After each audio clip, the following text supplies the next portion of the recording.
YouTube channel success mirror point by Pramod sir पे जैसे कि आप लोग जानते हैं हम per day top 10 current affairs का वीडियो लेके आते हैं सुबह के 6 बजे।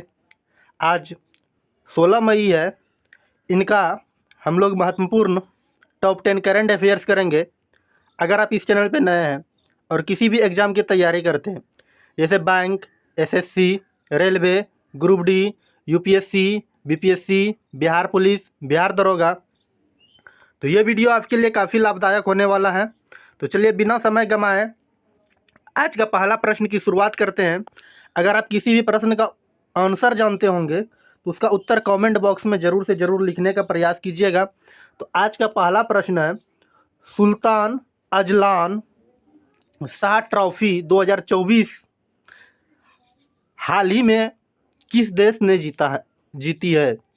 सुल्तान अजलान शाह ट्रॉफी 2024 हाल ही में किस देश ने जीती है? इसका राइट आंसर हो जाएगा ऑप्शन नंबर सी, जापान ने है 2024 का सुल्तान अजलान शाह ट्रॉफी जीत ली है हाल ही में। उम्मीद है ये समझ में आई होगी। अब चलिए इनके विषय में और कुछ देख लेते हैं। 11 मई 2024 को मलेशिया के इफो में अजलान शाह स्टेडियम में बेहद रोमांचक शूट आउट में पाकिस्तान को 4-1 से हराकर जापान ने विजयी हुई। जापान की राजधानी की बात करें तो टोक्यो। जापान की राजधानी कहाँ है? टोक्यो। जापान की मुद्रा का क्या नाम है? जापानी येन। याद रखिएगा, येन जो है जापानी येन, ये जापान की मुद्रा है। जापान के नए प्रधानमंत्री ने पद ग्रहण लिया तो क्या नाम है जापान के नए प्रधानमंत्री का? फूमियो किशिदा हाल ही में जापान के नए प्रधानमंत्री बने हैं। ये रहा फूमियो किशिदा का इमेज जो वर्तमान में जापान के नए प्रधानमंत्री हैं। समझे। इनके बाद चलिए, यह है जापान के राष्ट्रपति। यहाँ जन्म का नाम हो गया है, यहाँ पर जो है जापान के राष्ट्रपति आबे शिंजो। ये रहा जापान के राष्ट्रपति आबे शिंजो। ठीक। अब चलिए, अब जापान पे जब भी बात आती है तो दो चीज़ वहाँ के लिए फेमस है, हिरोशिमा और नागासाकी शहर पर 6 अगस्त 1945 को सुबह अमेरिकी वायुसेना ने जापान पर हिरोशिमा परमाणु बम लिटिल बॉय गिराया था। याद रखिएगा, ये एग्जाम के व्यू से काफ़ी इम्पोर्टेंट है। हिरोशिमा शहर जो था 6 अगस्त 1945 को अमेरिकी वायुसेना ने जापान पर लिटिल बॉय नामक परमाणु बम पहली बार गिराया था। दूसरी बार जो गिराया था 3 दिन बाद 9 अगस्त 1945 ईस्वी को फेडमैन। याद रखिएगा, तो दूसरी बार जो परमाणु बम गिराया था 9 अगस्त 1945 ईस्वी को नागासाकी शहर पे जापान पर, तो उसका नाम था क्या? फेडमैन। याद रखिएगा, एक था लिटिल बॉय, दूसरा था फेडमैन परमाणु। ये कई बार एग्जाम में पूछे जाते हैं। जापान पर जो पहली बार परमाणु बम गिराया गया था उस परमाणु बम का क्या नाम था? तो लिटिल बॉय। दूसरी बार जो गिराया गया था नागासाकी पर उसका नाम क्या था? फेडमैन। याद रखिएगा। इनके बाद चलिए आज का दूसरा प्रश्न कह रहा है कि विश्व की सबसे ऊंची चोटी माउंट एवरेस्ट को 29वीं बार सतह फहराने का रिकॉर्ड हाल ही में किसने बनाया है? प्रश्न को ध्यान से समझिएगा। प्रश्न कह रहा है कि विश्व की जो सबसे ऊंची चोटी है माउंट एवरेस्ट को 29वीं बार फतह फहराने का रिकॉर्ड हाल ही में किसने बनाया है? तो इसका रिकॉर्ड जो बनाया है कामी रीता शेरपा ने हाल ही में विश्व की जो सबसे ऊंची चोटी है माउंट एवरेस्ट, ये 29वीं बार चढ़ने का इन्होंने अपना रिकॉर्ड बना लिया है। इसने कामी रीता शेरपा ने। अब देखते हैं कामी रीता शेरपा का ये रहा इमेज जो 29वीं बार विश्व की सबसे ऊंची चोटी माउंट एवरेस्ट पर चढ़ गई है। कामी रीता का जन्म 17 फरवरी 1970 ईस्वी को हुआ था। वह एक नेपाल शेरपा गाइड है। ये रहने वाली कहाँ की है, तो नेपाल की है, जो नेपाल की सोलुखुम्बु जिला के निवासी है। नेपाल के किस जिला के हैं, सोलुखुम्बु जिला के ये निवासी हैं। इनके बाद चलिए आज का तीसरा प्रश्न, कह रहा है टाटा इलेक्ट्रिशियन के नए हाल ही में नए टाटा इलेक्ट्रिशियन के नए अध्यक्ष हाल ही में कौन बने हैं। टाटा इलेक्ट्रिशियन के नए अध्यक्ष हाल ही में कौन बने हैं। इसका राइट आंसर हो जाएगा option number C, N Chandrasekaran. N Chandrasekaran जो है टाटा इलेक्ट्रिशियन के नए अध्यक्ष के रूप में बन गए हैं। इनके बाद चलिए ये एन चंद्रशेखर का इमेज रहा जो कि टाटा इलेक्ट्रिशियन के नए अध्यक्ष के रूप में बने हैं। एन चंद्रशेखरन का ये इमेज है। कंपनी की स्थापना की बात करें टाटा इलेक्ट्रिशियन की 1945 में लोकोमोटिव के निर्माता के रूप में की गई थी। पहला वाणिज्य वाहन 1954 में डेमलर बेंज एजी के सहयोग से निर्मित किया गया था। इनके बाद 1969 ईस्वी में समाप्त किया गया टाटा मोटर्स। 1988 ईस्वी में टाटा मोबाइल के लॉन्च के साथ यात्री वाहन बजाज में प्रवेश किया गया। इसके बाद 1991 ईस्वी में टाटा सिएरा की लॉन्चिंग की गई। इनके बाद चलिए आज का चौथा नंबर प्रश्न कह रहा है कि राष्ट्रीय लोक अदालत क्या है प्रश्न, राष्ट्रीय लोक अदालत का आयोजन हाल ही में कहाँ किया गया है। राष्ट्रीय लोक अदालत का आयोजन जो किया गया है हाल ही में कहाँ किया गया है, ये फरीदाबाद में किया गया है। कहाँ पे, फरीदाबाद में। याद रखिएगा राष्ट्रीय लोक अदालत का आयोजन हाल ही में कहाँ किया गया है, तो फरीदाबाद में किया गया है। आज का 5 नंबर प्रश्न कह रहा है निम्न में से किसे हाल ही में यूनेस्को की memory of the world Asia Pacific regional registered में शामिल किया गया है। तो रामचरितमानस को, पंचतंत्र को, सहृदय लोकन को। तो इसका राइट आंसर हो जाएगा इनमें से सही, उपयुक्त में से सभी ये तीनों को जो है शामिल किया गया है। इनके बाद चलिए आज का 6 नंबर प्रश्न, भारतीय जिम्नास्ट सृष्टि खंडागले में एशियन टेम्पोरोलियन जिम्नास्टिक चैंपियनशिप में कौन सा पदक जीता है। तो इन्होंने जो पदक जीता है ये रजत पदक जीता है। Option number C right answer हो जाएंगे। इनके बाद चलिए आज का 7 नंबर प्रश्न, इदा सिरा नोंगरांग हाल ही में किस राज्य का पहली महिला पुलिस महानिदेशक बनी है। याद रखिएगा इदा सीसा नोंगरांग हाल ही में किस राज्य की पहली महिला पुलिस महानिदेशक बनी है। तो ये जो बनी है मेघालय की बनी है, मेघालय की बनी है पहली महिला महानिदेशक के रूप में। अब चलिए मेघालय के विषय में कुछ देख लेते हैं। मेघालय राज्य का गठन असम राज्य के 2 बड़े जिले संयुक्त खासी हिल्स एवं जयंतिया हिल्स को असम से अलग करके 21 जनवरी 1972 को किया गया था। इसे पूर्ण राज्य का दर्जा 1970 ईस्वी में अर्ध स्वायत्त दर्जा के रूप में दिया गया था।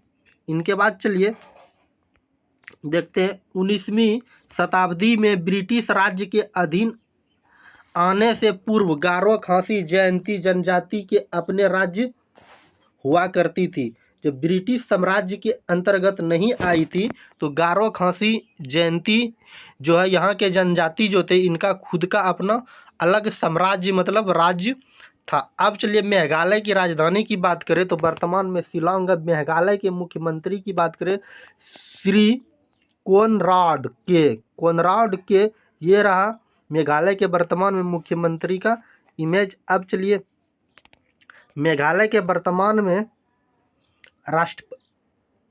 राज्यपाल को देख लेते हैं। मेघालय के जो वर्तमान में राज्यपाल हैं फागू चौहान। कौन है? फागू चौहान। फागू चौहान का जन्म 1 जनवरी 1948 में एक भारतीय राजनीति के घर में हुआ था। ये रहा फागू चौहान का इमेज, जो वर्तमान में मेघालय के राज्यपाल हैं।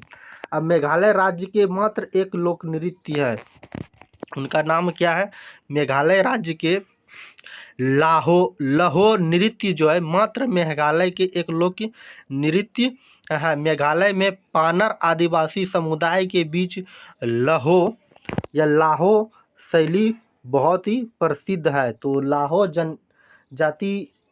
लाहो नृत्य जो है ये बहुत ही पानर आदिवासी के द्वारा खेला जाता है। इनको याद रखिएगा, बहुत ही महत्वपूर्ण है जो मेघालय राज्य के लोक नृत्य। आज का 8 नंबर प्रश्न, वर्ल्ड हाइड्रोजन समिट 2024 का आयोजन हाल ही में कहाँ किया गया? वर्ल्ड हाइड्रोजन समिट 2024 का आयोजन हाल ही में कहाँ किया गया? इसका राइट आंसर हो जाएगा ऑप्शन नंबर ए, नीदरलैंड में। कहाँ पे किया गया है?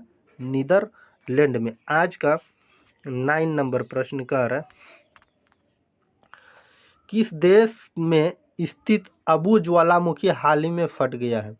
किस देश में स्थित अबू ज्वालामुखी हाल ही में फट गया है? तो इसका राइट आंसर हो जाएगा ऑप्शन नंबर सी, इंडोनेशिया। कहाँ पे? इंडोनेशिया में हाल ही में अबू ज्वालामुखी फट गया है। हम एक आप वीडियो क्लिप में दिखाते हैं कि अबू ज्वालामुखी किस तरह से फटे हैं। आप देख सकते हैं, नीचे आपको इमेज भी दिख रहा होगा। उम्मीद है ये छोटी सी वीडियो आपको देख करके किस तरह से अबू ज्वालामुखी इंडोनेशिया में फटा है आपको समझ में आई होगी। उनके बाद चलिए अबू ज्वालामुखी के विषय में जानने से पहले अब इंडोनेशिया के विषय में देख लेते हैं। समुद्र तल से 1325 मीटर की ऊंची स्थित एक माउंट अबू ज्वालामुखी को हार्डेस्ट लेबर 4 के नीचे दूसरे खतरे के स्तर के रूप में वर्गीकृत किया गया है।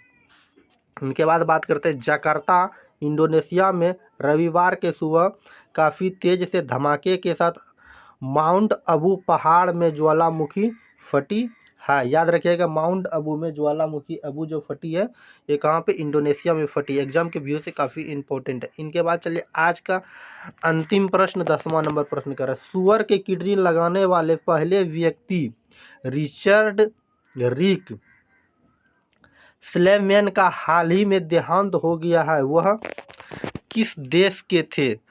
इससे पहले के वीडियो अगर आप पर डे देखते होंगे तो हम बताए थे सुअर के किडनी पे मानव पर लगाने वाला सफलतापूर्वक जो देश बना है वो कौन सा बना था? अमेरिका। कौन सा बना था? अमेरिका। तो अमेरिका में ही जब सुअर के किडनी लगाया तो एक व्यक्ति का नाम था रिचर्ड रिक स्लेमैन, जिसका देहांत हाल ही में हो गया है। रिचर्ड रिक स्लेमैन की बात करते तो ये रहा इमेज इनका ही। इन्होंने ही अपने शरीर में सुअर का किडनी लगवाया था और सफलतापूर्वक परीक्षण भी कर लिया था अमेरिका के डॉक्टर ने। लेकिन हाल ही में इसकी क्या हो गई है? मौत हो गई है। समझे? याद रखिएगा, अमेरिका में रिक स्लेमैन की मौत हो गई है। वह पहले इंसान थे जिसके शरीर में सुअर की किडनी लगाई गई थी। इसका प्रयोग ऐतिहासिक माना गया था। इतिहास में पहले ऐसा नहीं हुआ था, लेकिन इसको पहली बार ऐसा प्रयोग किया गया था। जिस इंसान के शरीर में पहली बार सुअर की किडनी लगाई गई थी उसकी मौत हो गई है। अमेरिका की राजधानी की बात करें तो वाशिंगटन डीसी। अमेरिका की मुद्रा की बात करें, अमेरिकी डॉलर दुनिया की सबसे शक्तिशाली मुद्राओं में से एक है अमेरिका की मुद्रा। डोनाल्ड ट्रंप जो है अमेरिका के वर्तमान में राष्ट्रपति है। डोनाल्ड ट्रंप का ये रहा इमेज जो अमेरिका के वर्तमान में राष्ट्रपति है। कमला हैरिस जो संयुक्त राष्ट्र अमेरिका की पहली महिला उपराष्ट्रपति के रूप में बनी है। ये 39वें उपराष्ट्रपति के रूप में बनी है। यह वह पहली अफ्रीकी अमेरिकी, पहली एशियाई अमेरिकी और इस पद पर रहने वाली महिला। इससे पहले पहली महिला जो बनी अफ्रीकी और अमेरिकी देश में उपराष्ट्रपति के रूप में कोई नहीं बनी है, तो कमला हैरिस ही पहली उपराष्ट्रपति बनी है महिला। ये रहा कमला हैरिस का इमेज, जो कि वर्तमान में संयुक्त राष्ट्र अमेरिका की उप राष्ट्रपति के रूप में बनी है। अब चलिए कमला हैरिस के विषय में देख लेते हैं। ये विदेशी मूल की भारतीय नागरिक है, याद रखिएगा, इसलिए ये इम्पोर्टेंट हो जाता है। ये विदेशी मूल की भारतीय नागरिक है। इसका जन्म जो हुआ था कहाँ पर हुआ था? कर्नाटक में हुआ था, याद रखिएगा। अब चलिए इनके विषय में, माता पिता के विषय में देख लेते हैं। उनकी माँ श्यामला गोपालन एक तमिल भारतीय जीव विज्ञानी, जिसके प्रोडेस्टर रिपेटर सीन का पर काम ने स्तन कैंसर अनुसंधान में प्रगति को प्रेरित किया। भारत में संयुक्त राज्य अमेरिका में आई। तो मतलब ये ऐसी महिला थी जो तमिल की रहने वाली थी, तमिल भाषा बोलती थी, मूल के रूप से जो है ये कर्नाटक की निवासी थी, और यह कोई काम करने के लिए अमेरिका गई और वहाँ पर इन्होंने शादी कर लिया, और वहाँ ही क्या कमला हैरिस का जन्म हुआ, जो वर्तमान में भारत के संयुक्त राष्ट्र अमेरिका की उप राष्ट्रपति है। बात समझे। चलिए आज का प्रश्न, ये छोटी सी वीडियो में आज का प्रश्न जो है, जिसका आंसर आपको कमेंट बॉक्स में बताना है। तो आज का प्रश्न है, संयुक्त राष्ट्र द्वारा किस तिथि को विश्व फुटबॉल दिवस के रूप में मनाने की घोषणा की गई है? 21 अप्रैल, 29 अप्रैल, 21 अप्रैल, 29 अगस्त, 25 मई, 18 अक्टूबर। इसका आंसर आपको कमेंट बॉक्स में बताना। उम्मीद है ये छोटी सी वीडियो आपके काम की चीज़ होगी और समझ में आई होगी। आज 16 मई 2024 है। इनका हम लोग महत्वपूर्ण टॉप 10 करेंट अफेयर्स किए। उम्मीद है ये वीडियो अच्छी लगी होगी। अगर वीडियो अच्छी लगी तो लाइक जरूर कर दीजिएगा। लाइक करने के बाद प्यारे से छोटे से यूट्यूब चैनल को सब्सक्राइब कर लीजिएगा। सब्सक्राइब करने के बाद बेल आइकन का घंटी दिखेगा, उसको जरूर दबाइएगा। अगर फेसबुक पेज पे देख रहे हैं तो वहाँ फॉलो जरूर कर लीजिएगा। अगर अभी अपने दोस्तों के बीच शेयर नहीं किए तो शेयर जरूर कर दीजिएगा। शेयर करने के बाद अगर आप इसका PDF चाहते हैं तो हमारे Telegram channel success mirror point by Pramod sir पे ज्वाइन करके वहाँ से PDF भी प्राप्त कर सकते हैं। या PDF डाउनलोड करने का लिंक डिस्क्रिप्शन बॉक्स में मिल जाएगा। चलिए आज की क्लास को ये समाप्त करते हैं। मिलते हैं नेक्स्ट वीडियो में नेक्स्ट टॉपिक के साथ। जय हिंद, जय भारत। Okay, bye bye.